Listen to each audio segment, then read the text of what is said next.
Shine on me എന്ന വളരെ രസകരമായ ഒരു ചൈനീസ് കഥയാണ് ഇന്ന് നമ്മൾ കാണാനായി പോകുന്നത്. വേഗം തന്നെ വീഡിയോയിലേക്ക് കിടക്കാം. അതിനു മുന്നേ ഇതുപോലത്തെ വീഡിയോസ് കാണാൻ കൂട്ടുകാർക്ക് ഇഷ്ടമാണെങ്കിൽ മറക്കാതെ നമ്മുടെ ചാനൽ ഒന്ന് സബ്സ്ക്രൈബ് ചെയ്ത് വീഡിയോയ്ക്ക് ഹൈപ്പ് കൊടുത്തും സപ്പോർട്ട് ചെയ്യാൻ മറക്കല്ലേ. കഥ തുടങ്ങുന്നത് ഷാങ്ഹായിലെ പ്രശസ്തമായ ഒരു ഹോസ്പിറ്റലില് സർജനായി ജോലി ചെയ്യുന്ന നമ്മുടെ കഥാനായകനായ ലിന്നിനെ കാണിച്ചുകൊണ്ടാണ്. ലിൻ അവിടെ ഇപ്പൊ ഒരു 8 മണിക്കൂർ നീണ്ടു നിന്ന brain tumour surgery successfully complete ചെയ്ത് പേഷ്യന്റിനെ അങ്ങനെ സ്റ്റേബിൾ ആക്കിയ ശേഷം പുറത്തേക്ക് ഇറങ്ങി വരുമ്പോൾ പേഷ്യന്റിന്റെ ബൈസ്റ്റാൻഡേഴ്സ് ഒക്കെ ഭയങ്കര ദൈവതുല്യനായിട്ടാണ് ലിന്നിനെ കണ്ട് സംസാരിക്കുന്നത്. ഒപ്പം തന്നെ ലിന്നിന്റെ സുപ്പീരിയേഴ്സ് ലിൻ വളരെ ടാലന്റഡ് ആണ് എന്ന കാര്യത്തിൽ ഒരു ഡൗട്ടും ഇല്ലാത്തവരാണ്. അപ്പൊ പറഞ്ഞു വരുന്നത് ലിൻ വളരെ എലിജിബിൾ ആയ മിടുക്കനായ ഒരു ഡോക്ടറാണ് എന്നതാണ്. ലിൻ അങ്ങനെ അവിടെ നിൽക്കുമ്പോഴേക്കും ലിന്നിന്റെ പഴയ ഒരു സ്കൂൾമേറ്റ് ആയ ഷവു വിളിക്കുന്നുണ്ട്. ഷവു ലിന്നിനോട് ബ്ലൈൻഡ് ഡേറ്റിന് ഒരു സ്ഥലത്തേക്ക് വരാനായി ആവശ്യപ്പെടുമ്പോൾ അത്തരം സെറ്റപ്പിനോടൊന്നും ഒട്ടും തന്നെ താല്പര്യം ലിന്നിനില്ല. അതുകൊണ്ട് തന്നെ ലിൻ അവോയ്ഡ് ചെയ്യാൻ നോക്കുമ്പോൾ എടാ നിന്നെ കാണാനായിട്ട് വരുന്നത് ആ ബിസിനസ്സുകാരൻ നീ ചെങ്ങുവാന്റെ മകളാണെന്നല്ല ഷവു പറയുമ്പോൾ ആ പെൺകുട്ടിയുടെ പേര് കേട്ടപാടെ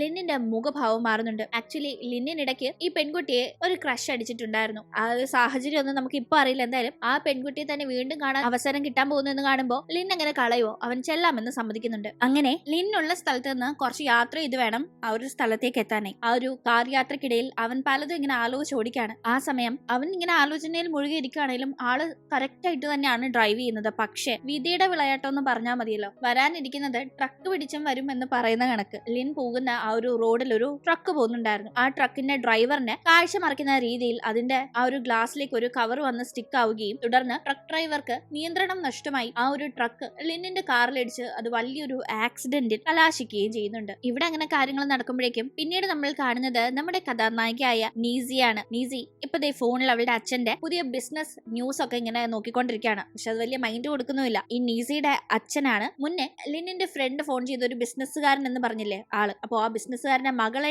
ബ്ലൈൻഡ് ഡേറ്റിന് കാണാൻ പോകാൻ അറേഞ്ച് ചെയ്യാന്നൊക്കെ പറഞ്ഞാണല്ലോ ലിന്നിനെ ഷവോ വിളിച്ചത്. അപ്പൊ ആ ബിസിനസ്സുകാരന്റെ മകൾ ആരാണ്? ഈ ഇരിക്കുന്ന നീസി തന്നെ. അങ്ങനെ നീസി ഇവിടെ ഇരുന്ന് ഫോൺ നോക്കുന്നതിന്റെ ഇടയിൽ സത്യത്തിൽ നീസയുടെ ഫാമിലിയിൽ അപ്പൊ കുറച്ച് പ്രശ്നം നടക്കുന്നുണ്ട്. കാരണം നീസയുടെ അച്ഛൻ ആ അടുത്താണ് അമ്മയെ ഡിവോഴ്സ് ചെയ്തത്. അതിന്റെ പ്രശ്നങ്ങളൊക്കെ ഉണ്ട്. എന്തായാലും നീസ ഇപ്പൊ അവളുടെ ഒരു കസിനായ ജിയാങ്ങിന്റെ കൂടെ ഇരിക്കുകയാണ്. ജിയാങ് ആ ടൈം ഇങ്ങനെ ഗെയിം ഒക്കെ കളിച്ചോണ്ടിരിക്കുമ്പോൾ അവിടെ കോളിംഗ് ബെൽ അടിക്കുന്നുണ്ട്. ചെന്ന് ഡോർ തുറക്കാനായി ജിയാങ് പറയുമ്പോൾ നിനക്ക് പൊക്കൂടെ എന്ന് നീസി ചോദിക്കുമ്പോൾ എന്റെ പുതിയ ട്യൂട്ടർ ആണെന്ന് തോന്നുന്നു, ഒന്ന് തുറക്കെന്ന് പറഞ്ഞ് ജിയാങ് ചിടുങ്ങുമ്പോൾ അങ്ങനെ ഡോറ് തുറക്കാനായി നീസി പോകുമ്പോൾ അവൾ അവിടെ കാണുന്ന കാഴ്ച അവളെ ഫ്ലാറ്റ് ആക്കി എന്ന് പറയാം. മറ്റൊന്നുമല്ല, അവൾ അവിടെ കണ്ടത് ഒരു പയ്യനെയാണ്. ആ പയ്യന്റെ പേര് സ്വാങ് എന്നാണ്. സ്വാങ് മുന്നേ നമ്മൾ കണ്ട നീസിയുടെ കസിനായ ജിയാങ്ങിന് ട്യൂഷൻ എടുക്കാനായി വന്ന ആളാണ്. കൂടാതെ അവിടെയുള്ള ഒരു ടോപ്പ് യൂണിവേഴ്സിറ്റിയിലെ ടോപ്പ് സ്റ്റുഡന്റും ആണ് സ്വാങ്. അവന്റെ ഭംഗി കണ്ട് സത്യത്തിൽ അവളിങ്ങനെ അന്തം വിട്ട് അവനെ തന്നെ നോക്കി നിൽക്കുന്നുണ്ട്. എന്തായാലും ഈ കാര്യങ്ങൾ നടക്കുന്നത് 2011 പിന്നീട് ഒരു വർഷം കഴിഞ്ഞ് 2012 നമ്മൾ കാണുമ്പോഴേക്കും നീസി അവളുടെ ഇന്റേൺഷിപ്പ് ഒക്കെ കംപ്ലീറ്റ് ചെയ്ത് യൂണിവേഴ്സിറ്റിയിലേക്ക് മടങ്ങിയെത്തുകയാണ്. അവിടെ എത്തുമ്പോഴേക്കും അവളുടെ ഫ്രണ്ട്സ് കുറെ പേര് അവിടെ കാത്തിരിപ്പുണ്ടായിരുന്നു. ഫ്രണ്ട്സ് എന്ന് പറയുമ്പോൾ അവളുടെ ഫ്രണ്ട്സും അവരുടെ ബോയ് ഫ്രണ്ട്സും ഒക്കെ ഉണ്ട്. അപ്പോഴേക്കും ഫ്രണ്ട്സിനെ കഴിഞ്ഞ കുറച്ച് ദിവസങ്ങൾക്ക് ശേഷം കണ്ടിപ്പോ കുശലം പറഞ്ഞ് ഹാപ്പി ആയി നിന്നിരുന്ന നിൻസിയുടെ മുഖം ഭയങ്കരമായി വാടുന്നുണ്ട്. മറ്റൊന്നുമല്ല, സ്വാങ് ഇല്ലേ അവൾ മുന്നേ അന്തം വിട്ട് നോക്കിയ പയ്യൻ, ആ പയ്യൻ ഇപ്പോ റോങ് എന്ന ഒരു പെൺകുട്ടിയുടെ കൂടെ അങ്ങോട്ടേക്ക് നടന്നു വന്നുകൊണ്ടിരിക്കുകയാണ്. റോങ് ഇവരുടെ റൂംമേറ്റ് ആയിട്ട് വരും. അവൾക്ക് ക്രഷ് ഉള്ള പയ്യൻ മറ്റൊരു പെൺകുട്ടിയുടെ കൂടെ വരുന്ന കാഴ്ച അവൾക്ക് തീരെ പിടിക്കുന്നില്ല. എന്തായാലും ആ ടീമാണ് ഒരു ഗുഡ് ന്യൂസ് അറിയുന്നത്. ഷാങ്ഹായിലുള്ള വളരെ ഫേമസ് ആയ ഒരു ബാങ്കിൽ നല്ല സാലറിയിൽ ഒരു ജോബ് സെക്യൂർ ചെയ്യാനായി സ്വാങ്ങിന് സാധിച്ചു. അതിന്റെ ഭാഗമായി അവന്റെ ഒരു ട്രീറ്റ് ഇവർക്കുണ്ട്. അങ്ങനെ ആ ഡിന്നറിന് ഇവരെല്ലാവരും കൂടി പോന്നു. അവിടെ ഇരുന്ന് സംസാരിക്കുന്ന ടീം ഇത്തരം അവരുടെ ഫ്യൂച്ചർ പ്ലാൻസിനെ പറ്റിയൊക്കെ പറയുന്നുണ്ട്. സ്വാങ് ആകട്ടെ നീസി അവളുടെ ഫാമിലി കണക്ഷൻ വെച്ച് അവൾക്ക് ഒരു ജോബ് ഒക്കെ സെക്യൂർ ചെയ്യാനായിട്ടുള്ള പ്ലാനിലാണ്. ഫാമിലി അവൾക്ക് കാര്യങ്ങൾ സെറ്റ് ചെയ്ത് കൊടുക്കുന്നു കേൾക്കുമ്പോൾ അവളെ ഒരു പാരസൈറ്റ് എന്നൊക്കെ പറയുന്നുണ്ട്. അതായത് സ്വന്തമായിട്ടൊന്നും കണ്ടുപിടിക്കാതെ മറ്റൊരാളെ ആശ്രയിച്ച് അവളുടെ കാര്യങ്ങൾ മുന്നോട്ട് കൊണ്ടുപോകുന്നതിനാണ് അവളൊരു ഇത്തൽ കണ്ണി എന്ന രീതിക്ക് അവൻ സംബോധന ചെയ്യുന്നത്. അത് അവൾക്ക് കുറച്ച് സങ്കടം ഉണ്ടാക്കുന്നുണ്ട്. എന്തായാലും അവൾ അങ്ങനെ അവിടെ നിൽക്കുമ്പോഴേക്കും അങ്കിൾ അവളെ വിളിക്കുന്നുണ്ട്. നീ ഇവിടെ വന്നിട്ട് പിന്നെന്താ വീട്ടിൽ വരാതെ വേഗം വീട്ടിലേക്ക് വാ, നിങ്ങൾ കാത്തിരിക്കാന്നൊക്കെ പറഞ്ഞു വിളിക്കുമ്പോൾ അവൾ പിന്നീട് ഫ്രണ്ട്സിന്റെ കൂടെ നിൽക്കാതെ വേഗം തന്നെ അങ്കിളിനെ കാണാനായി പോകുന്നു. ഈ അങ്കിളുടെ മകനാണ് നമ്മൾ മുന്നേ കണ്ടിരുന്നില്ലേ അവളുടെ കസിനായ ജിയാങ്. അങ്ങനെ ജിയാങ്ങിന്റെ വീട്ടിലേക്കാണ് അവൾ ചെല്ലുന്നത്. അവിടെ അവളെ കാണുമ്പോഴേ കുട്ടി പയ്യനായ ജിയാങ് ഭയങ്കര ഹാപ്പി ആവുന്നുണ്ട്. തുടർന്ന് അവരെല്ലാവരും കൂടെ അവിടെ ഒത്തുകൂടിയിരുന്ന് ഫുഡ് കഴിച്ച് സംസാരിക്കുമ്പോൾ കോളേജ് പഠനം ഇനി 2 മാസത്തിനുള്ളിൽ കഴിയും, എന്റെ തീസിസ് ഇതുവരെ കംപ്ലീറ്റ് ആയിട്ടില്ല എന്നെല്ലാം അവളിങ്ങനെ പറയുമ്പോൾ കോളേജ് പഠനത്തിന് ശേഷം നീ അമ്മയുടെ അടുത്തേക്ക് പോകില്ലേ, അവിടെയല്ല ബാക്കി ജോലിയും കാര്യങ്ങളൊക്കെ സെറ്റ് ചെയ്യാൻ പോകുന്നതെന്നല്ല അങ്കിള് ചോദിക്കുമ്പോൾ അതേ എന്ന് അവൾ പറയുന്നുണ്ട്. എന്തായാലും അപ്പോഴേക്കും അതാണ് നല്ലത്, ഡിവോഴ്സിന് ശേഷം നിന്റെ അമ്മ ആകെ അപ്സെറ്റ് അല്ലേ, നീ കൂടെ പോയി നിൽക്കുമ്പോൾ നല്ലൊരു മാറ്റം ഉണ്ടാവുമെന്ന് അങ്കിള് പറയുമ്പോൾ ഓ അപ്സെറ്റ് ഒന്നുമല്ല, ഹാപ്പിയായി അടിച്ചു പൊളിച്ച് നടക്കാണെന്ന് അത് കേൾക്കുന്ന ആന്റി പറയുന്നുണ്ട്. എന്തായാലും അപ്പോഴേക്കും ആന്റി കൂട്ടത്തിൽ തന്നെ പറയുന്നുണ്ട് ആക്ച്വലി അച്ഛനെ ഡിവോഴ്സ് ചെയ്ത ശേഷം നിന്റെ അമ്മ ഹാപ്പി ആയിട്ട് ഇപ്പൊ മുന്നോട്ട് പോകുന്നത്. പുള്ളി കൂടെ ഉള്ളപ്പോൾ ഒരുപാട് അവർ സ്ട്രഗിൾ ചെയ്തിട്ടുണ്ട്. ഒന്നും അല്ലാത്ത നിന്റെ അച്ഛനെ ഇന്നത്തെ ഈ നിലയിലേക്ക് എത്തിച്ചത് നിന്റെ അമ്മ തന്നെയാണെന്ന് വേണം പറയാനെന്നല്ല. അങ്കിൾ ഉടനെ നീ ഒന്നും മിണ്ടായിരിക്കാനേ ആന്റിയോട് നീസയോട് പറയുമ്പോഴേക്കും അതെല്ലാം കേട്ട് ഇങ്ങനെ അപ്സെറ്റ് ആയി തന്നെ ഇരിക്കുകയാണ് നീസി. അങ്ങനെ അടുത്ത ദിവസം അവൾ തിരിച്ച് കോളേജിലേക്ക് ചെല്ലുന്നുണ്ട്. അവിടെ അവൾ ഒരു ഹോസ്റ്റൽ റൂമിലാണല്ലോ താമസിക്കുന്നത്. അവളുടെ റൂംമേറ്റ്സ് ഒക്കെ തന്നെ അവിടെ അടുത്തതായി നടക്കാനായി പോകുന്ന ഒരു ജോബ് ഫെയറിന് വേണ്ടി ഭയങ്കരമായി റെസ്യൂമെ ഒക്കെ പ്രിപ്പയർ ചെയ്ത് റെഡി ആയിക്കൊണ്ടിരിക്കുകയാണ്. പക്ഷെ നീസയ്ക്ക് അങ്ങനെ അതിൽ പോകണം എന്ന് വലിയ താല്പര്യമൊന്നുമില്ല. അവൾ അങ്ങനെ അതൊക്കെ ആലോചിച്ച് ഇങ്ങനെ ഇരിക്കുമ്പോഴേക്കും അതേ ടീം തന്നെ ഫാമിലിയെ ഡിപ്പെൻഡ് ചെയ്ത് മുന്നോട്ട് പോകുന്നു എന്ന രീതിക്ക് അവളെ സ്വാങ് കളിയാക്കിയില്ലേ, ആ ഒരു കാര്യം അവൾക്ക് ഇങ്ങനെ മനസ്സിൽ വരുമ്പോൾ അവൾ അടുത്തൊരു പൂച്ചക്കുട്ടി ഇരിക്കുന്നുണ്ട് അതിനോട്, നീ പറ, നിനക്ക് വീട്ടില് സേഫ് ആയി ഇങ്ങനെ മുന്നോട്ട് പോകുന്നതാണോ ഇഷ്ടം, അതോ വീട്ടുകാരുടെ ഒന്നും സപ്പോർട്ട് ഇല്ലാണ്ട് നമ്മൾ തന്നെ നമ്മുടെ കാര്യം നോക്കി പോകുന്നതായിരിക്കും ഇഷ്ടം, എന്തായിരിക്കും നിനക്ക് താല്പര്യം എന്നൊക്കെ ഇങ്ങനെ കുശലം ചോദിക്കുന്നുണ്ടായിരുന്നു. നീ പറ, നിനക്ക് ഏതാ ഇഷ്ടം, സ്വന്തമായിട്ട് കാര്യങ്ങൾ ചെയ്യുന്നതാണോ അതോ ഫാമിലി ഡിപ്പെൻഡ് ചെയ്യുന്നതാണോ ഇഷ്ടമെന്നെല്ലാം അവൾ വീണ്ടും ചോദിക്കുമ്പോൾ പൂച്ച മ്യാവ് എന്ന് കരയുന്നുണ്ട്. ഉടനെ അവൾ, ശരി, ഞാനും അതേപോലെ തന്നെ മുന്നോട്ട് പോവാം, ഫാമിലിയെ ഡിപ്പെൻഡ് ചെയ്യാതെ ഞാൻ എന്റെ കാര്യങ്ങൾ സ്വയം നോക്കാമെന്ന് തീരുമാനിക്കുന്നു. ഇവളുടെ ഈ ഫ്രണ്ട്സ് ഒക്കെ അവർക്ക് പഠനം കഴിഞ്ഞാൽ നല്ലൊരു ജോലി കിട്ടണം എന്ന കാര്യങ്ങൾക്കൊക്കെ ഒരുപാട് ഇന്റേൺഷിപ്പും മറ്റും പോയി എക്സ്പീരിയൻസ് ഒക്കെ കളക്ട് ചെയ്ത് വെച്ചിട്ടുണ്ട്. പക്ഷെ ഇവൾക്ക് നല്ലൊരു എക്സ്പീരിയൻസ് സർട്ടിഫിക്കറ്റ് പോലും റെസ്യൂമയുടെ കൂടെ ചേർക്കാനായിട്ടില്ല. എന്തായാലും അങ്ങനെ ഒരുവിധം അവൾ റെസ്യൂമെ ഒക്കെ സെറ്റ് ആക്കി ജോബ് ഫെയറിന് ഫ്രണ്ട്സിന്റെ കൂടെ പോകുന്നുണ്ട്. ബാക്കി ഫ്രണ്ട്സ് ഉണ്ടായിരുന്നു, അതായത് ഈ കൂടെയുള്ള പെൺപിള്ളേരുടെ ചില ബോയ് ഫ്രണ്ട്സ് ഉണ്ടല്ലോ, അവരും ഒപ്പം സ്വാങ്ങും ഒക്കെ ഇതേ ജോബ് ഫെയർ അറ്റൻഡ് ചെയ്യാനേ എത്തിയിട്ടുണ്ട്. സ്വാങ്ങിനെ കാണുമ്പോൾ നമ്മൾ ആ തുടക്കത്തിൽ കണ്ടില്ലേ, ആ ഒരു സന്തോഷം ഒന്നും തന്നെ നീസിക്കില്ല എന്ന് നമുക്ക് മനസ്സിലാക്കാം. എന്തോ ഒന്ന് ചിലപ്പോൾ അവർക്കിടയിൽ സംഭവിച്ചിട്ടുണ്ടാകാം. അങ്ങനെ അവിടെ പല കമ്പനിയുടെ റെപ്രസെന്റേറ്റീവ്സ് ഉണ്ടല്ലോ, അവർക്കെല്ലാം റെസ്യൂമെ കൊണ്ട് കൊടുക്കണം. ഈ ഒരു ടീം സ്ട്രഗിൾ ചെയ്ത് തന്റെ കുറച്ച് റെസ്യൂം പലയിടങ്ങളിൽ കൊടുക്കാനായി നീസിക്ക് സാധിക്കുന്നുണ്ട്. ഇതേ ടീം അവളുടെ റൂംമേറ്റ് ആയ റോങ് ഉണ്ടല്ലോ, കൂടെ ഉണ്ടായിരുന്ന സ്വാങ്ങിനോട് എന്റെ റെസ്യൂമെ ആ ഒരു കമ്പനിക്ക് കൊണ്ട് കൊടുക്കാവോ, അത് ഭയങ്കര വലിയ കമ്പനിക്കാവോ എന്നൊക്കെ ചോദിക്കുമ്പോൾ അവൻ നീ തന്നെ കൊണ്ട് കൊടുക്കാനായി റോങ്ങിനോട് പറയുന്നു. അവനാണെങ്കിൽ അവിടെ നിന്ന് ശ്രദ്ധിക്കുന്നത് മുഴുവൻ നീസിയായിരുന്നു. ഇതേ ടീം കുറെ നേരം അവിടെ ഇങ്ങനെ ആ ഒരു കാര്യങ്ങൾക്ക് ശേഷം എല്ലാവരും പുറത്തേക്ക് ഇറങ്ങുമ്പോൾ എന്റെ കയ്യിൽ ഇനി 3 റെസ്യൂമെ ബാക്കിയുണ്ട്, എനിക്കത് ആർക്കും കൊടുക്കാൻ പറ്റിയില്ല എന്നല്ല നീസി പറയുമ്പോൾ ഇത് നീ കൈ വെച്ചോണ്ട് എന്തെടുക്കാൻ പോവാ, ഇങ്ങ് കൊണ്ട് തന്നും പറഞ്ഞ് അത് മേടിച്ചോണ്ട് ഏതെങ്കിലും കമ്പനിക്ക് കൊടുക്കാന്ന് കരുതി സ്വാങ് അകത്തേക്ക് പോകുമ്പോൾ പെട്ടെന്ന് റോങ് പറഞ്ഞ ഒരു കമ്പനി ഉണ്ടല്ലോ, ആ കമ്പനിയുടെ കാര്യം ഓർമ്മ വരുന്ന അവൻ ആ ഒരു കമ്പനിയുടെ അവിടേക്ക് ചെല്ലുന്നുണ്ട്. അവൻ പരിചയമുള്ള ഒരു സ്റ്റാഫ് അവിടെ ഉണ്ടായിരുന്നു. അവൻ ആ ഒരു റെസ്യൂമെ കൊടുക്കുമ്പോഴേക്കും ഇതൊരു പെൺകുട്ടിയുടെ റെസ്യൂമെ ആണല്ലോ, ആരാടാ ഇതെന്നെല്ലാം ആ സ്റ്റാഫ് അവന് പരിചയമുള്ളത് കൊണ്ട് തന്നെ കുശലം പറയുമ്പോൾ ആ പെൺകുട്ടിയുടെ പേര് ഉറക്കെ പറയുന്നുണ്ട് നിസയെന്ന്. ആ പേര് കേൾക്കുന്ന അവിടെ ഉണ്ടായിരുന്ന നമ്മുടെ ലിന്നില്ലേ ഞെട്ടി നോക്കുന്നതും അവൻ വേഗം അവിടേക്ക് എത്തി ആ റെസ്യൂമെ വാങ്ങുന്നതും, ഇത് വേറൊരാളുടെ റെസ്യൂമെ അല്ലേ, എവിടെ ഇയാളെന്നെല്ലാം ചോദിക്കുമ്പോൾ കാല് വയ്യതുകൊണ്ട് പുറത്തിരിക്കുകയാണെന്നില്ല സ്വാങ് ഒരു കള്ളവും പറയുന്നു. എന്തായാലും ആ റെസ്യൂമെ ലിൻ വാങ്ങി വെക്കുന്നുണ്ട്. ഡോക്ടറായ ലിന്നിന് എന്താ ഇതുപോലെ ഒരു ജോബ് ഫെയർ നടക്കുന്നിടത്ത് കാര്യം എന്നല്ല നിങ്ങളിപ്പോ ചിന്തിക്കുന്നത്. സംഭവം എന്താന്ന് വെച്ചാൽ ആ ഒരു ആക്സിഡന്റ് നടന്നിരുന്നല്ലോ, ആക്സിഡന്റിന് ശേഷം ഡോക്ടർ എന്ന തന്റെ ജോലി മാറ്റിവെച്ച് ഒരു വലിയ ഇൻവെസ്റ്റ്മെന്റ് എക്സ്പാൻഷൻ കമ്പനിയിൽ ഇപ്പോ വർക്ക് ചെയ്യാണ്. എന്തായാലും അവൻ നീസയുടെ റെസ്യൂമെ വാങ്ങുന്നുണ്ട്. അവളുടെ പേര് കേട്ടതിനെ തുടർന്ന് തന്നെയാണ് അവൻ ആ റെസ്യൂമെ വാങ്ങിയതെന്ന് തീർച്ച. എന്തായാലും ആ റെസ്യൂമെ അങ്ങനെ സ്വാങ് അവിടെ ഏൽപ്പിച്ച് തിരിച്ചെത്തുമ്പോഴേക്കും റോങ് അവനോട് ആ ഒരു കമ്പനിയിൽ പരിചയമുള്ള ആളുണ്ടായിരുന്നോ, എന്നിട്ട് എന്താ എന്റെ റെസ്യൂമെ അവിടെ കൊടുത്ത് ഹെൽപ്പ് ചെയ്യാഞ്ഞെന്ന് ചോദിക്കുമ്പോൾ നിന്റെ റെസ്യൂമെ നിനക്ക് തന്നെ കൊടുക്കാവുന്നല്ലേ ഉള്ളൂ എന്ന് പറഞ്ഞു അവൻ അവളെ വലിയ മൈൻഡ് ചെയ്യുന്നില്ല. ഇതേ ടീം ലിൻ ഉൾപ്പെടെ ബാക്കിയുള്ളവർ ലിന്നിന് വേണ്ടി സ്വാങ് ഇങ്ങനെ ഭയങ്കര ക്യൂരിയസ് ആയ ഒരു സഹായങ്ങൾ ചെയ്തു കൊടുക്കുന്നുണ്ട്. ഇവനിത് എന്ത് പറ്റിയെന്ന് മനസ്സിലാവാതെ നിൽക്കാണ്. ആ ഒരു ജോബ് ഫെയർ ഒക്കെ അറ്റൻഡ് ചെയ്ത് കഴിഞ്ഞ് അവിടെ നിന്ന് ഇറങ്ങുമ്പോഴേക്കും റോങ്ങിന് അവളുടെ ഫോൺ നഷ്ടമായിരുന്നു. ഈ ഒരു തിരക്കിന്റെ ഇടയിൽ പെട്ട് എങ്ങനെയും മിസ്സായതാവാം. അങ്ങനെ ആ ഒരു കമ്പനിയിൽ നിന്ന് പിന്നീട് ഇന്റർവ്യൂ കോൾ നീസയ്ക്ക് എത്തുന്നുണ്ട്. അവൾ ഭയങ്കര എക്സൈറ്റഡ് ഒന്നും ആവുന്നില്ല, ഇങ്ങനെ ഒരുമാതിരി ഭാവത്തിരിക്കുകയാണ്. പക്ഷെ ഇതറിയുന്ന റോങ്ങിന് അത് തീരെ ഇഷ്ടപ്പെടുന്നില്ല, കാരണം അത് വലിയൊരു കമ്പനിയാണ്. അവൾ ആവശ്യപ്പെട്ടപ്പോൾ സ്വാങ് അവളുടെ റെസ്യൂമെ അവിടെ കൊണ്ടുകൊടുത്ത് ഹെൽപ്പ് ചെയ്തില്ല. പക്ഷെ നീസയെ അവൾ ചോദിക്കുക പോലും ചെയ്യാതെ സ്വാങ് അങ്ങനെ ഹെൽപ്പ് ചെയ്തതും ഇപ്പൊ അവൾക്ക് ഇങ്ങനെ ഇന്റർവ്യൂ കോൾ വന്നതൊന്നും റോങ്ങിന് തീരെ ഇഷ്ടപ്പെട്ടിട്ടില്ല.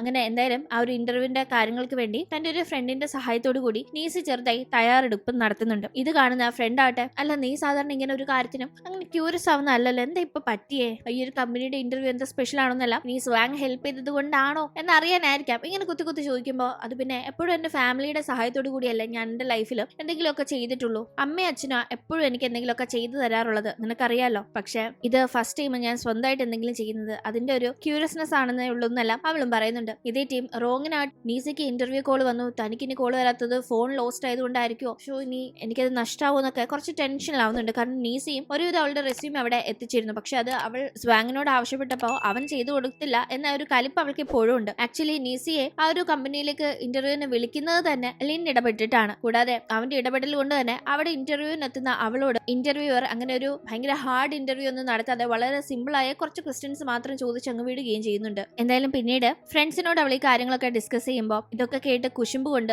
റോങ് അവിടെ അങ്ങനെ ഇരിക്കുകയാണ്. പിന്നീട് റോങ് ആകട്ടെ സ്വാങ്ങിന്റെ വീട്ടിലേക്ക് അവനെ കാണാനായി പോയി. അപ്പോഴേക്കും സ്വാങ് ആകട്ടെ അനിയന്റെ കൂടെ പുറത്തു പോയിട്ട് വരായിരുന്നു. സ്വാങ്ങിനോട് റോങ് ചോദിക്കുന്നത്, നിന്റെ ഒരു സീനിയർ ഇല്ലേ ആ ഒരു കമ്പനിയിൽ, ആക്ച്വലി എനിക്ക് അവിടെ എന്റെ റെസ്യൂമെ വെച്ച് ഇന്റർവ്യൂ ലഭിക്കേണ്ടതായിരുന്നു, പക്ഷെ എനിക്ക് അങ്ങനെ ഒരു ഇന്റർവ്യൂ കോൾ വന്നതും ഇല്ല, എനിക്ക് അതിന്റെ കാര്യം അറിയണം, നീ ഒന്ന് അന്വേഷിക്കണമെന്ന് പറയുന്നു. പിന്നീട് അടുത്ത ദിവസം രാവിലെ തന്റെ ഫ്രണ്ടിന്റെ കൂടെ ഭയങ്കര ഹാപ്പിയായി സംസാരിച്ച് നീസി നടന്നു വരുമ്പോ ഇവരുടെ തന്നെ റൂംമേറ്റ് ആയ മറ്റൊരു ഫ്രണ്ടുമായി റോങ് അവിടെ നീസിയെ കാണാനേ നിൽപ്പുണ്ടായിരുന്നു. അവളെ കണ്ടപാടെ നീ എന്നോട് ഇങ്ങനെ ചെയ്തതായിരുന്നു എന്നൊക്കെ ഭയങ്കര കലിപ്പില് റോങ് സംസാരിക്കുമ്പോൾ എന്താണെന്ന് നീസിക്ക് മനസ്സിലായില്ല. ഈ ടൈം കൂടെ ഉണ്ടായിരുന്ന ഫ്രണ്ട് ഞാൻ പറയാമെന്നും പറഞ്ഞു ഓൾറെഡി നീസിക്ക് ഇന്റർവ്യൂ കോൾ വരുന്നതിന് മുന്നേ തന്നെ ആ ഒരു കമ്പനിയിൽ നിന്ന് റോങ്ങിന് ഇന്റർവ്യൂ കോൾ വന്നിരുന്നെന്നും അത് പക്ഷെ അറ്റൻഡ് ചെയ്ത നീസി പിന്നീട് അതിനെപ്പറ്റി റോങ്ങിനെ അറിയിച്ചിരുന്നില്ല, അതുകൊണ്ടാണ് റോങ്ങിന് ഇന്റർവ്യൂ ഇപ്പൊ നഷ്ടമായത് എന്ന കാര്യങ്ങൾ പറയുമ്പോൾ എനിക്ക് അങ്ങനൊന്നും ഒരു കാര്യം അറിയില്ല, ഇത് ഞാൻ ചെയ്തിട്ടില്ല എന്ന് നീസി പറയുമ്പോൾ റോങ് ഭയങ്കരമായി ദേഷ്യപ്പെടുന്നുണ്ട്. നീ കള്ളം പറയണ്ട, മൺഡേ എനിക്ക് ഇന്റർവ്യൂ കോൾ വന്നിരുന്നു, എന്റെ ഫോൺ ആക്ച്വലി നഷ്ടപ്പെട്ടത് കൊണ്ട് തന്നെ എന്റെ ഹോസ്റ്റലിന്റെ നമ്പറാണ് ഞാൻ കൊടുത്തിരുന്നത്, പക്ഷെ മൺഡേ ആ കോൾ വന്ന ടൈം ഞാനോ നമ്മുടെ മറ്റു റൂംമേറ്റ്സോ അവിടെ ഉണ്ടായിരുന്നില്ല, നീ മാത്രമായിരുന്നു ഉണ്ടായിരുന്നത്, നീയാണ് കോൾ അറ്റൻഡ് ചെയ്തത്, പക്ഷെ നീ അതെന്നെ അറിയിച്ചിരുന്നില്ല, എനിക്ക് അവിടെ ജോലി കിട്ടുന്നത് നിനക്ക് ഇഷ്ടമല്ല, അതുകൊണ്ട് നീ എന്നെ അറിയിച്ചിരുന്നില്ല എന്നല്ല ഭയങ്കരമായി തന്നെ അവൾ ഷൗട്ട് ചെയ്യുന്നുണ്ട്. പക്ഷെ ഞാൻ അങ്ങനെ ഒരു കാര്യം ചെയ്തിട്ടില്ല, എനിക്ക് അറിയില്ല, ഞാൻ അങ്ങനെ ഒരു കോൾ അറ്റൻഡ് ചെയ്തിട്ടില്ല, അന്ന് അങ്ങനെ ഒരു കോൾ വന്നിട്ടും ഇല്ല എന്നല്ല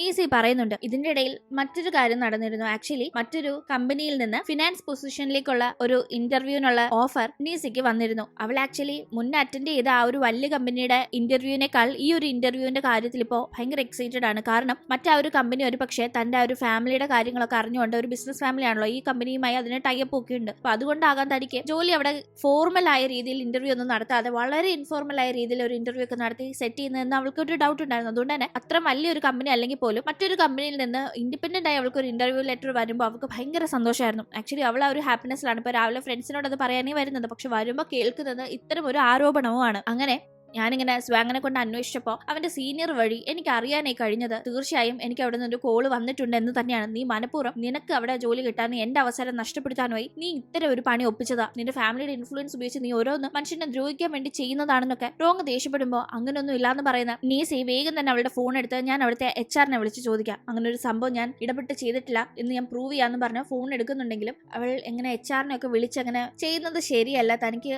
ഒരു കമ്പനിയിൽ തന്റെ ഫാമിലിയുടെ ഹോൾഡ് കാരണം അങ്ങനെ പെട്ടെന്ന് HR-നെ ഡയറക്റ്റ് ആയി വിളിക്കാൻ പറ്റുന്നതാണെന്ന് ഇവരുടെ മുമ്പിൽ ഒരു ഇംപ്രഷൻ ഉണ്ടാക്കണ്ട, അത് ശരിയാവില്ല എന്ന് തോന്നുന്ന അവൾ വേഗം തന്നെ തെറ്റായ ഒരു നമ്പർ ഡയൽ ചെയ്താണ് വിളിക്കുന്നത്. കോൾ കിട്ടിയില്ല എന്നത് പറയാമെന്നാണ് അവൾ ഉദ്ദേശിക്കുന്നത്. ആക്ച്വലി അവൾ അങ്ങനെ ഒരു കോൾ അറ്റൻഡ് ചെയ്യോ അത് മറച്ചു വെക്കോ ഒന്നും ചെയ്തിട്ടില്ല. പക്ഷെ ആള് കളിച്ച് ഇവരുടെ മുമ്പിൽ ഇങ്ങനെ ചെയ്യണ്ട എന്നുള്ള രീതിക്ക് അവൾ നോർമൽ ആ ഒരു ഇഷ്യൂ സോൾവ് ചെയ്യാൻ നോക്കുമ്പോഴേക്കും അവൾ ഡയൽ ചെയ്യുന്നത് റോങ് നമ്പർ ആണ് എന്നത് അങ്ങോട്ട് ഈ ഒരു സംസാരമൊക്കെ കേട്ട് നിൽപ്പുണ്ടായിരുന്ന സ്വാങ് വേഗം ഫോൺ തട്ടിപ്പറിച്ച് കാണുകയും അത് ഉറക്കെ പറയുകയും ചെയ്യുന്നുണ്ട്. ഉടനെ റോങ് ഉൾപ്പെടെ അവിടെ അവളെ പുച്ഛിച്ച് സംസാരിക്കുന്നുണ്ട്. കണ്ടില്ലേ കള്ളി, അവൾ ഫോൺ വിളിക്കുന്നു എന്ന രീതിക്ക് നമ്മളെയൊക്കെ പറ്റിക്കാൻ നോക്കുന്നത് കണ്ടില്ലേ, ഇവള് തന്നെയാണ് അത് ചെയ്തതെന്നൊക്കെ പറഞ്ഞ് ഭയങ്കരമായി അവിടെ സംസാരിക്കുമ്പോൾ ആക്ച്വലി സ്വാങ് ഇപ്പൊ ഫോൺ തട്ടിപ്പറിച്ച് ഇവള് റോങ് നമ്പർ ആണ് ഡയൽ ചെയ്യുന്നത് എന്നൊക്കെ പറഞ്ഞ് അവിടെ കളിയാക്കി സംസാരിക്കേണ്ട ആവശ്യമേ ഉണ്ടായിരുന്നില്ല. ഈ കൂടെ നിൽക്കുന്നവരും അങ്ങനെ പറയുന്നതിലും സ്വാങ് എന്തുകൊണ്ട് തന്നെ ഇങ്ങനെ മറ്റുള്ളവരുടെ കൂടി ഇങ്ങനെ കുറ്റപ്പെടുത്തുന്നു എന്നത് അവളെ ഭയങ്കര സങ്കടപ്പെടുത്തിയ കാര്യമാണ്. അതുകൊണ്ട് തന്നെ അവൾ ഭയങ്കരമായി അവിടെ നിന്ന് കരഞ്ഞുകൊണ്ടാണ് പോകുന്നത്. അങ്ങനെ അവൾ ആകെ സങ്കടത്തിൽ അവിടെ നിന്ന് പോകുന്ന സമയത്താണ് നമ്മളൊരു ഫ്ലാഷ് ബാക്ക് കാണുന്നത്. മറ്റേ കസിന്റെ വീട്ടിലിരുന്ന് നീസി അവിടെ വെച്ച് ആദ്യമായി സ്വാങ്ങിനെ കണ്ട സീൻ ഓർമ്മയില്ലേ, അവനെ കണ്ട് ഭയങ്കരമായി ക്രഷ് അടിച്ചവൾ അവനെ പറ്റി അന്വേഷിക്കുമ്പോൾ അവൾ പഠിക്കുന്ന അതേ കോളേജിലെ ഒരു ടോപ്പ് സ്റ്റുഡന്റ് ആണെന്ന് മനസ്സിലാവുന്നുണ്ട്. കൂടാതെ അവനെ കാണാനും മറ്റുമായി അവളാകട്ടെ ഹോസ്റ്റലിലേക്ക് താമസം മാറുന്നുണ്ട് അങ്ങളുടെ വീട്ടിൽ നിന്ന്. അങ്ങനെ അപ്പോഴാണ് അവൾ ഈ റോങ്ങിന്റെയും ബാക്കി പെൺകുട്ടികളുടെയും റൂംമേറ്റായി മാറുന്നത്. അവിടെ എത്തുമ്പോൾ അവൾക്ക് റോങ്ങും ഈ സ്വാങ്ങും പണ്ടുതൊട്ടേ അറിയാവുന്നവരാണ്, ചൈൽഡ്ഹുഡ് ഫ്രണ്ട്സ് ആണെന്ന കാര്യങ്ങൾ മനസ്സിലാവുന്നു. അതേപോലെ തന്നെ ഇവർക്കിടയിൽ ഈ ഡേറ്റിംഗ് എന്ന ഒരു കണക്ക് ഒരു റൂമർ ഉണ്ട് എന്ന് കാണുന്നവൾ അതിനെപ്പറ്റി റോങ്ങിനോട് തന്നെ ചോദിച്ചിരുന്നു, അവളും സ്വാങ്ങും തമ്മിൽ എങ്ങാനും ഡേറ്റിംഗ് ആണോ എന്ന്. അങ്ങനൊന്നും അല്ലാന്ന് റോങ് പറഞ്ഞ ആ ഒരു കൺഫർമേഷൻ കിട്ടിയതിന് ശേഷമാണ് അവൾ സ്വാങ്ങിനോടുള്ള ഇഷ്ടം അവനോട് നേരിട്ട് ഒരു ദിവസം പ്രപ്പോസ് ചെയ്യുകയും ചെയ്തിരുന്നു. പക്ഷെ അവൻ ഓൺ ദ സ്പോട്ട് അവളെ റിജക്ട് ചെയ്തു, അവളോട് അങ്ങനെ ഒരു താല്പര്യവും ഇല്ല എന്ന് പറഞ്ഞു. അപ്പോഴും നിരാശപ്പെടാതെ ഇപ്പൊ താല്പര്യം ഇല്ലേലും സാരമില്ല, എന്തായാലും ഒരു ദിവസം താല്പര്യം വരുമല്ലോ എന്ന് പറഞ്ഞ് അവൾ അങ്ങനെ ഹാപ്പി ആയിട്ട് അവളുടെ വൺ സൈഡ് ലവുമായി മുന്നോട്ട് പോകുന്നതിന്റെ ഇടയിൽ വേറൊരു റൂമർ ഉണ്ടാവുന്നു. സ്വാങ്ങിന്റെയും റോങ്ങിന്റെയും റിലേഷൻഷിപ്പിൽ പ്രശ്നങ്ങൾ ഉണ്ടാക്കാനായി നീസി നോക്കുന്നു എന്ന രീതിക്ക് അവൾക്കത് ഭയങ്കര സങ്കടമായിരുന്നു. എന്തായാലും അവൾ വേഗം തന്നെ സ്വാങ്ങിന് മെസ്സേജ് അയക്കുന്നുണ്ട്, സ്വാങ്ങിന് റോങ്ങിന് ഇഷ്ടമായിരുന്നോ, അത് അറിയാതെയാണ് ഞാൻ പ്രപ്പോസ് ചെയ്തത്, സോറി എന്നെല്ലാം പറഞ്ഞു. പക്ഷെ അവൻ ഒരു റിപ്ലൈയും അവൾക്ക് അയച്ചിരുന്നില്ല. അങ്ങനെ ഒരു ഇഷ്ടമില്ലാന്ന് മനസ്സിലാക്കിയിട്ടാണ് അവൾ പ്രപ്പോസ് ചെയ്തത്. പക്ഷെ ഇങ്ങനെ റൂമർ വന്നപ്പോഴും അവളുടെ ഭാഗത്ത് ആ ഒരു നിരപരാധിത്വം തെളിയിക്കാനൊന്നും ഇവരാരും മെനക്കെട്ടിട്ടില്ല. ഇതേ കണക്കാണ് എപ്പോഴും അവൾക്ക് ഒരു പ്രശ്നം ഉണ്ടാകുമ്പോൾ അതിൽ അവളെ ഒന്ന് ആശ്വസിപ്പിച്ച് കൂടെ നിൽക്കാതെ എപ്പോഴും ആ പ്രശ്നം വഷളാക്കുന്ന രീതിക്കാണ് അവൻ പെരുമാറാറുള്ളതെന്ന് അവൾ ഓർക്കുന്നുണ്ട്. ഇപ്പൊ തന്നെ അവൾ ആ ഒരു കമ്പനിയിൽ അവളുടെ റെസ്യൂമെ കൊടുത്തില്ല, പക്ഷെ ഇവനാണ് അവളുടെ റെസ്യൂമെ അവിടെ കൊണ്ട് കൊടുത്ത് ഇതേ ഇപ്പോൾ റോങ്ങും അവളും തമ്മിൽ പ്രശ്നം ഉണ്ടാക്കുന്ന രീതിയിൽ കാര്യങ്ങൾ എത്തിയതും ആ ഒരു ഫോൺ അവൾ റോങ് നമ്പർ നമ്പർ മനഃപൂർവ്വം ഡയൽ ചെയ്യുന്നു എന്നത് മറ്റുള്ളവർ മുമ്പിൽ വിളിച്ചു കൂവി കാണിച്ചത്. അവൾ അതൊക്കെ ഓർത്ത് ഭയങ്കര സങ്കടത്തിൽ അങ്ങനെ അന്ന് ഹോസ്റ്റൽ റൂമിലേക്ക് പോവാതെ നേരെ അങ്കിളുടെ വീട്ടിൽ പോകുന്നുണ്ട്. ഭയങ്കര സങ്കടത്തിൽ അവൾ വരുന്നത് കണ്ട് കസിൻ പയ്യനാട്ടെ വീണ്ടും സുവാങ് റിജക്ട് ചെയ്തോ എന്നൊക്കെ ചോദിച്ച് അവളെ കളിയാക്കുന്നുണ്ടായിരുന്നു. സുവാങ്ങിനോട് അവൾക്കുള്ള ഇഷ്ടം ഈ കസിന് പോലും അറിയാം. എന്തായാലും നീ ഒന്ന് പോയെന്ന് പറഞ്ഞ് അവനെ ഓടിച്ചു വിട്ട് റൂമിൽ വന്ന് അങ്ങനെ വളരെ സങ്കടത്തിലിരിക്കുന്ന അവൾ ഒരു കാര്യം ആലോചിക്കുന്നുണ്ട്. ഹോസ്റ്റലിലേക്ക് റോങ്ങിനുള്ള ഇന്റർവ്യൂ കോള് വന്നിരുന്നെങ്കിൽ അതപ്പോ അറ്റൻഡ് ചെയ്തത് ആരായിരിക്കും? എന്തായാലും റോങ് പറയുന്ന കണക്ക് താൻ അത് അറ്റൻഡ് ചെയ്തിട്ടില്ല. താൻ ആ കാര്യത്തിൽ തീർത്തും നിരപരാധിയാണ്. ഒരിക്കലും റോങ്ങിന്റെ അവസരം തട്ടിയെടുത്ത് താൻ അത് നേടണമെന്ന് കരുതുന്ന ഒരാളെ അല്ല താൻ. എന്നിട്ടും തന്നെ എന്തിനിങ്ങനെ കുറ്റപ്പെടുത്തണം? ആരായിരിക്കും അന്ന് ആ കോൾ അറ്റൻഡ് ചെയ്ത് റോങ്ങിന്റെ അവസരം നഷ്ടപ്പെടുത്തിയത്? അതൊന്നും അറിയണമല്ലോ. തന്റെ ഈ ഒരു നെഗറ്റീവ് ആരോപണം മാറ്റിയെടുക്കണമെങ്കിൽ സത്യാവസ്ഥ തെളിയണം. അത് താൻ തന്നെ അന്വേഷിക്കണമെന്ന് അവൾ തീരുമാനിക്കുന്നുണ്ട്. അങ്ങനെ അവൾ ഹോസ്റ്റലിലെത്തി അവിടെ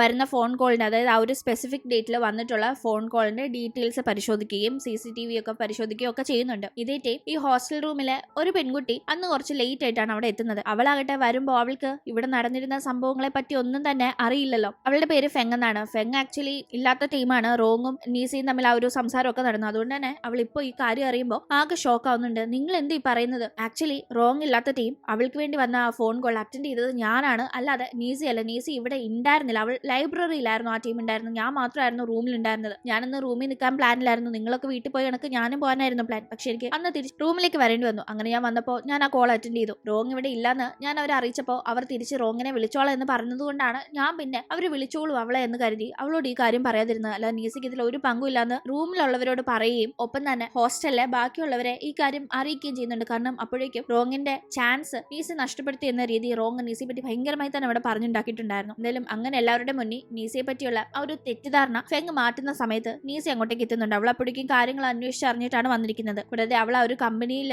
വിളിച്ച് ഇതിനെപ്പറ്റി അന്വേഷിച്ച് അതിന്റെ കോൾ റെക്കോർഡും ഇവിടെ കേൾപ്പിക്കുന്നുണ്ട്. ആ ദിവസം റോങ്ങിന് വേണ്ടി കോൾ വന്ന ടീം നീസി ലൈബ്രറിയിലായിരുന്നു ഉണ്ടായിരുന്നത്. അതിനുള്ള ടാക്സി റെസിപ്റ്റും അവൾ കാണിക്കുന്നുണ്ട്. അതായത് ഇന്ന സമയത്താണ് അവൾ ടാക്സിയിൽ തിരിച്ച് ഹോസ്റ്റലിലേക്ക് വന്നതെന്ന് പ്രൂവ് ചെയ്യുന്നത്. ഒപ്പം തന്നെ ഈ കോൾ റെക്കോർഡിലും പറയുന്നുണ്ട് ആക്ച്വലി HR മാനേജർ റോങ് അവളുടെ ഫോൺ നഷ്ടപ്പെട്ടത് കൊണ്ട് തന്നെ അവളെ കോൺടാക്ട് ചെയ്യാനായി ഹോസ്റ്റലിലെ നമ്പർ കൊടുത്തപ്പോൾ അതിൽ വിളിച്ചിരുന്നു. പിന്നെ ഫെങ് പറഞ്ഞ കണക്ക് ആ ടീം റോങ് അവിടെ ഇല്ലാത്തതുകൊണ്ട് കോൾ അറ്റൻഡ് ചെയ്ത ഫെങ് റോങ് ഇവിടെ ഇല്ല എന്ന കാര്യം അറിയിച്ചപ്പോൾ പിന്നെ വിളിച്ചോളാന്ന് പറഞ്ഞ് അവർ കോൾ കട്ട് ചെയ്തെങ്കിലും പിന്നീട് വിളിക്കുന്ന കാര്യം ആക്ച്വലി അവർ മറന്നിട്ടുണ്ടായിരുന്നു. പക്ഷേ അത് പിന്നെ ഒരു ഇഷ്യൂ ആക്കണ്ടെന്ന രീതിക്ക് അവരുടെ ഭാഗത്ത് ആ തെറ്റ് മറയ്ക്കാനായിട്ടാണ് അവർ പിന്നെ വിളിക്കാൻ മറന്നതാണെന്നത് അവിടെ പറയാതിരുന്നത്. പക്ഷെ ഇത് ഇഷ്യൂ ആണെന്ന് കണ്ടപ്പോൾ ഇപ്പൊ അവർ തന്നെ ഇത് വെളിപ്പെടുത്തിയിരിക്കുന്നു. എന്തായാലും തന്റെ ഭാഗത്ത് തെറ്റില്ലാന്ന് പ്രൂവ് ചെയ്യാനായി നീസിക്ക് അവിടെ സാധിക്കുന്നുണ്ട്. അവളുടെ ബാക്കി ഫ്രണ്ട്സ് ഒക്കെ അവളോട് ഭയങ്കരമായി തന്നെ അവളെ തെറ്റിദ്ധരിച്ചതിന്റെ പേരിൽ സോറി പറയുന്നുണ്ട്. ഇതേ ടീം സുവാങ്ങും നീസി മനഃപൂർവ്വം റോങ്ങിന്റെ അവസരം തട്ടിയെടുത്തതല്ല എന്ന കാര്യങ്ങൾ മനസ്സിലാക്കുമ്പോൾ അവനും തെറ്റ് പറ്റിയല്ലോ എന്നൊരു കുറ്റബോധം തോന്നുന്നുണ്ട്. ഈ സമയം അവിടേക്ക് സുവാങ്ങിന്റെ അമ്മ എത്തുന്നുണ്ട്. അമ്മ റോങ്ങിനെ പറ്റിയാണ് അവനോട് സംസാരിക്കുന്നത്.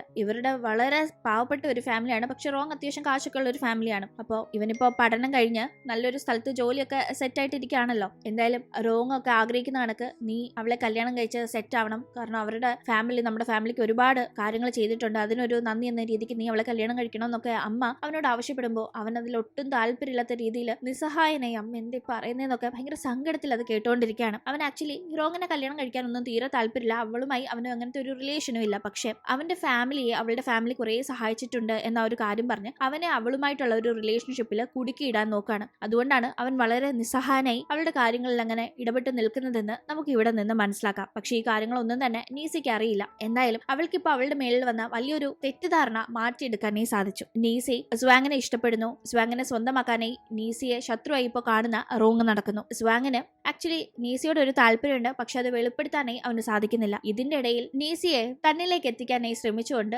നമ്മുടെ കഥാനായകനായ ലിങ്ങും ഉണ്ട്. അങ്ങനെ ഈ ഒരു ലവ് ട്രയാങ്കിൾ ഒക്കെ എങ്ങനെ മുന്നോട്ട് പോകും എന്നത് നമുക്ക് അടുത്ത എപ്പിസോഡിലൂടെ കാണാം. അടുത്ത എപ്പിസോഡ് അപ്ലോഡ് ചെയ്യാനായി പോകുന്നത് മൂവി മാനിയ റീലോഡഡ് എന്ന നമ്മുടെ ചാനലിലാണ്. ചാനൽ സബ്സ്ക്രൈബ് ചെയ്തിട്ടില്ലാത്ത കൂട്ടുകാർ വീഡിയോയുടെ അവസാനം കൊടുത്തിരിക്കുന്ന ലിങ്കിൽ കയറി ചാനൽ ഒന്ന് സബ്സ്ക്രൈബ് ചെയ്തിടുക. എങ്കിൽ മാത്രമേ തുടർന്നുള്ള എപ്പിസോഡ്സ് മിസ്സാക്കാതെ കാണാൻ സാധിക്കും. അപ്പോൾ വീണ്ടും പുതിയൊരു കഥയുമായി കണ്ടുമുട്ടും വരെ ബൈ.